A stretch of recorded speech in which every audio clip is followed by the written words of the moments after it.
which would remind me how grateful I am to actually be here today, because in literally Carlsbad, because it's just so lovely here. I serve the community in Fallbrook, which is a beautiful town, but I live about 20 minutes away in a town called Temecula. And I was talking to my partner today, and I was saying, I think the weather app toys with me, personally. Now, I don't really believe that, but you know how sometimes we fall back on habitual, almost atavistic thoughts? Like, I know that I'm not controlling the weather, and I also know that the cosmos isn't picking on me with the weather. But even though it's like a few hours away from autumn tomorrow, it's been brutal hot in Temecula. I mean, hot, like running the air conditioner all the time, hot like, I saw a coyote chasing a rabbit the other day, and they were both walking hot. So it's lovely to be here, and autumn really is my favorite time of year, because it's interesting. It's one of those magical times where there's a juxtaposition between things. Things are passing away. You see it, even where I live, I can see this big tree in the front of our house. The leaves are just beginning to change. There's a light shift, subtle as it may be, but you can kind of see it. So on one level, I can feel that sense of something is passing, something is up, something is falling away. But at the same time, autumn is also a time of new beginnings. This week, we celebrate Rosh Hashanah, which is the beginning of the year in the Jewish calendar. And in Persia, it's Magra, which is also a New Year's celebration. So it's interesting to me that in the great wisdom of our ancestors, there's something about something falling away, creating the space for something new to happen. And if you garden, you know this is the time that you really begin composting things away, putting things away in order to create the space or the nurturing or whatever for what is wanting to kind of happen in its own. There's just this sense for me of being in that in-between liminal space, which can be so creative as well. But one of the things that we as practitioners of metaphysics know is that everything that appears in the physical world can often be a metaphor for something else. And I often say that if you really want to understand the mind of the Holy One, just pay attention to nature, because it's always revealing to us something or another. But I was also thinking in terms of something that Jesus says. Wasn't Jesus, it was Paul that said it in Corinthians, where he writes this really enchanting thought, where he says, when I was a child, I used to speak like a child, reason like a child, think like a child. But now I've become a man, and I've put away childish things. Now we see a reflection in a mirror. Then we shall see face to face. Now I know partially, but then I will know completely, in the same way that I have been completely known. And I just love that last line, in the same way that I have been completely known. Because what I would offer you today is this, that the truest thing about you, the absolute truest thing above anything else, about each and every one of you, and about myself as well, is that we are seen, we are known, and we are loved by the very presence that brings all creation into being. That sense that this infinite loving force that has continued to reveal itself in the process of evolution since time immemorial, even before time itself existed, knows us and loves us. One of my favorite ideas that comes from the Kabbalah about Rosh Hashanah is, it's not just a new year, it's a birthday. And it's not just the birthday of the world, it's the birthday of the universe itself. And so this time of year, our thoughts can really move to this incredible experience of creation, of behold, I make all things new again. And the great wisdom teachers that offer that to us. And I was also thinking, there's this wonderful line from Jesus where he's talking to his disciples and he says, do not be troubled by the appearance of things. And I think there he's speaking directly to me, but do not be troubled by the appearance of things. And he says something like this, and then he goes on to say this thing where he says, think of Solomon. He said, think of the lilies of the field. He says, and then Solomon, he says, the lilies, they don't sow, they don't work, and yet they are more adorned in beauty and goodness than even Solomon himself. And and then he goes on to say something in that very same passage where he says, seek first the kinship of the divine. Seek first the kinship of Abba, the Father, the presence, and its right livingness, and all else will be granted to you. And I think that the authors of that gospel, when they wove that in, they were actually weaving in something about Solomon, because that statement goes back to King Solomon, because we read in 1 Kings that when David had been gathered to his fathers and Solomon had ascended the throne, he prayed for wisdom. And what it says is that God said to Solomon, then he says, because you didn't pray for a thing, you didn't pray for riches, you didn't pray for power, you didn't pray for, palaces and all this other stuff, but because you prayed for wisdom, all these other things shall be given to you. You will be in your lifetime the most powerful and the most opulent of kings. And I think that's interesting because it's almost exactly what Jesus is saying. It's not so much to pray for the thing, but to pray for the wisdom. And I find that really powerful, because I think sometimes we, especially those of us in the community of New Thought, have been somewhat deluded about things. And I want to say something here that may get me in trouble, but I think sometimes I seek it out. It's that this whole art of manifesting, doing something in 6 days or 7 ways or 4 steps or anything like that, manifestation is not an exact science. And anybody that offers you a fix to do this and this will happen kind of thing, 20 years in ministry, 20 plus years in ministry, I don't think I'd trust them. Because there's something else at work. I think prayer is important. Treatment is important. Ritual magic, if you do that, is important. Because all these things, what they do is they actually kind of straighten the path a little bit. They make it easier, but there's something else at work. And I think the wisdom of the teachings of Jesus and the wisdom of the writers of the early Hebrew Bible, they're offering us something else. And I think what that something else is this, is to have a significant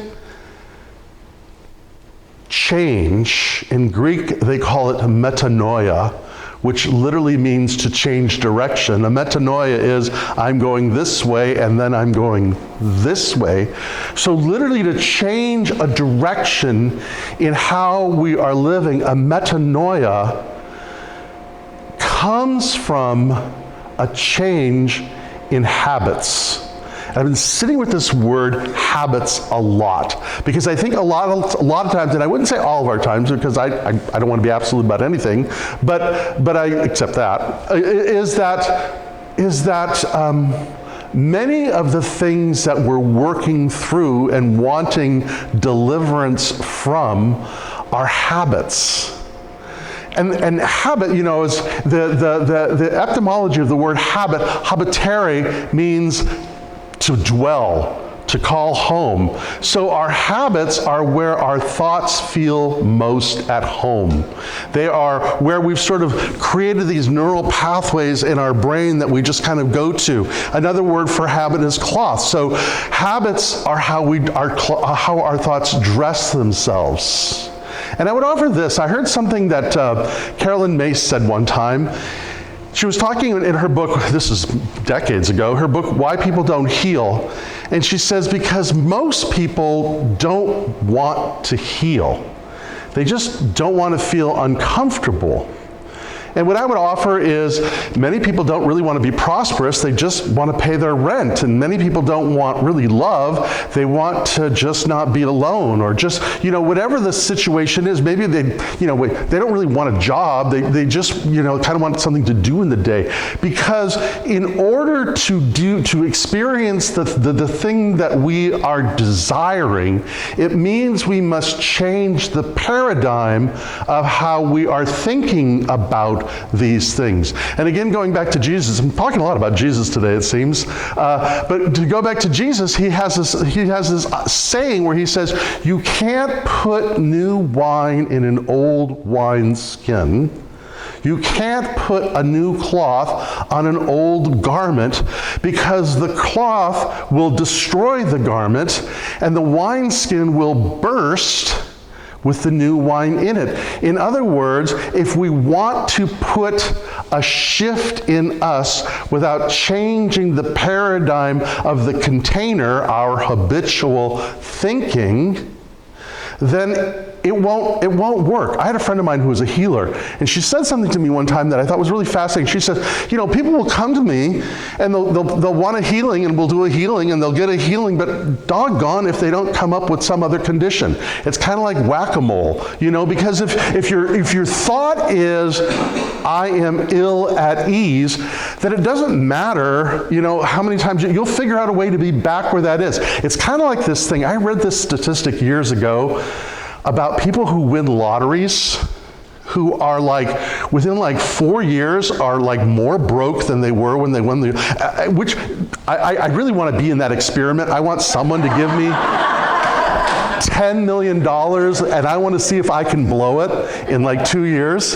But there's something about that, because if our thinking is a certain way, if that wineskin that we have, if we have not shifted the paradigm, it doesn't matter what we throw at it externally, will always return back to what feels comfortable and real in us.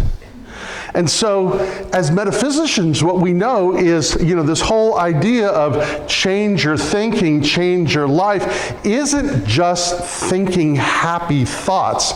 It's actually doing an inventory of what those thoughts are. Let me offer it like this.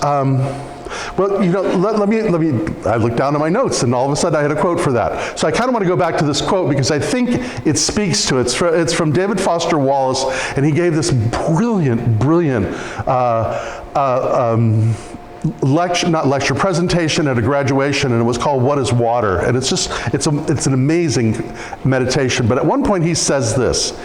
He said, everything in my own immediate experience supports my deep belief that I am the absolute center of the universe, the realest, most vivid, and important person in existence. We rarely talk about this of sort of natural, basic self-centeredness because it's so socially repulsive.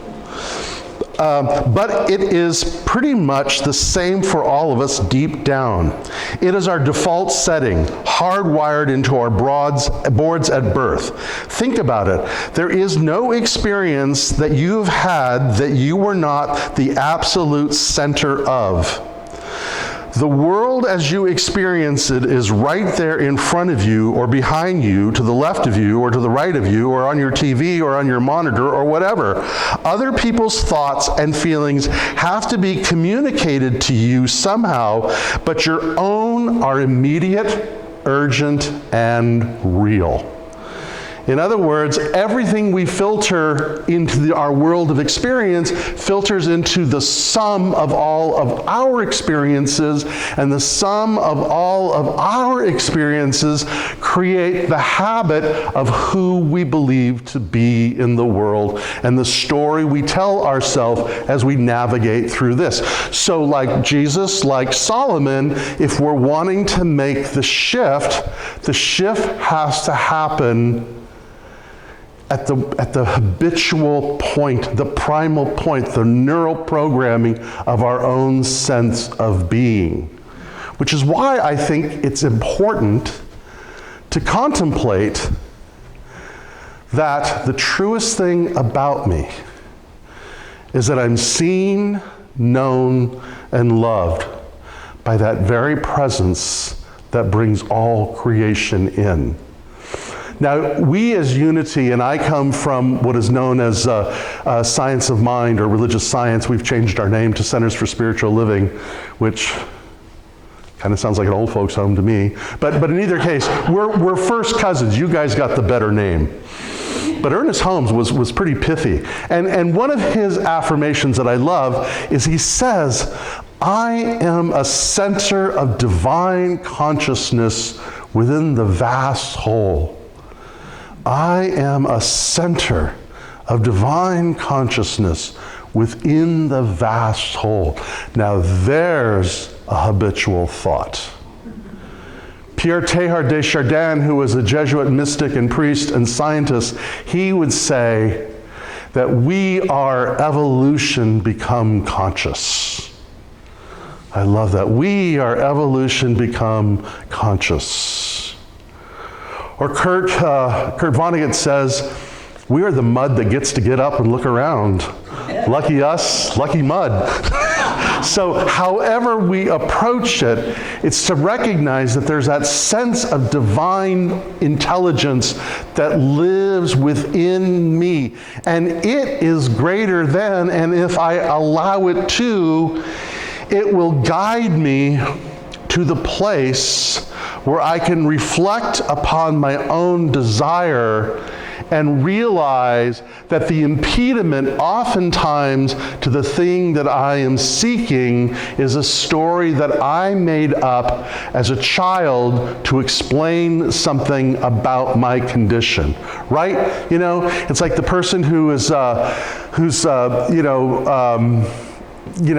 having trouble at a young age. They make up a story about how the world is, and our lives change forever until we begin to change that paradigm or that habitual thought into something new.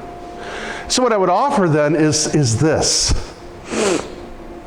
The first thing is to be clear, what is it that I desire? Because often we confuse what we are really longing for. And I really do believe that our desires are a code from our soul. They are really communicating to us our connection. So I think a desire is a real thing, but we got to get clarity on it because we've been trained or habitualized to think that the thing that we desire is a thing. It really isn't. It's beyond the thing. We think we want this car. We think we want this clothing. We think we want this house. And really, what are we wanting?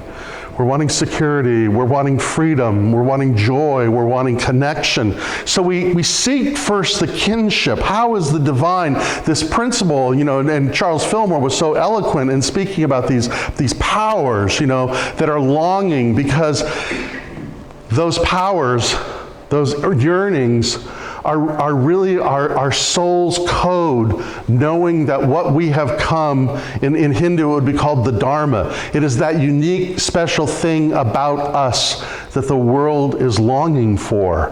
And so when we can become honest about what that is truly, then the first thing that we do is we become clear about what is this yearning in me truly? What is it truly? What is it? How is it connecting me, not separating me? And then the next question that we really should ask is, what is the story that I am telling myself about why it is not happening in my life? Because that's the interesting thing. That's where the habit is. What is the story that I tell myself? That's the old wineskin. That's the old garment. What is the story I tell myself about why this isn't possible? What I love about New Thought is this, is it opens itself to the experiences of science and the connection to spirituality, which, by the way, were never separated. That was something that's it's a bad habit. Because what we understand about how our mind works is that the story we tell ourselves has programmed ourselves to operate and subjectively draw to us what we believe is ours to have, for good or for not, whether it be limiting or not, because we always get to be right in our own experience. And so we ask ourselves, how is it that me not experiencing the yearning in my soul is making me right about a habitual thought I'm holding? You with me on that? So then, and here's where the power is, because the greatest power we have, each and everyone have been given, is the power of the imagination. And so we use the power of the imagination to enter into the imaginal world, where we create the mental equivalent or the prototype, so that our mind then becomes familiar and it has something to anchor itself around. And then we just allow the subjective, the soul, the force of itself to lead us to that thing. So we get a clear picture of what it is. We get clear about what limits us to that. We create a model, and then what I would offer is find a model, find an example of that in the world. And so I'd like to end then with a prayer. I'd like to end then with a contemplation on this, which is this. We just open ourselves to that divine presence, recognizing that that which has created us is that which yearns for our own flourishing and is drawing us, is moving us, is luring us into a greater experience of who we are. And knowing that, we just open our mind, our consciousness to release any old stories that are no longer necessary. We just let them go into the compost, opening ourselves to a new vision. And so may each one of us today feel that experience of amazement, wonder, awe. May we be surprised. May that surprise bring us to reverence. May that reverence bring us to service. And may that service recognize within us that we are one with all that it is created, that knows us, that sees us, and loves us. And so it is. Thank you.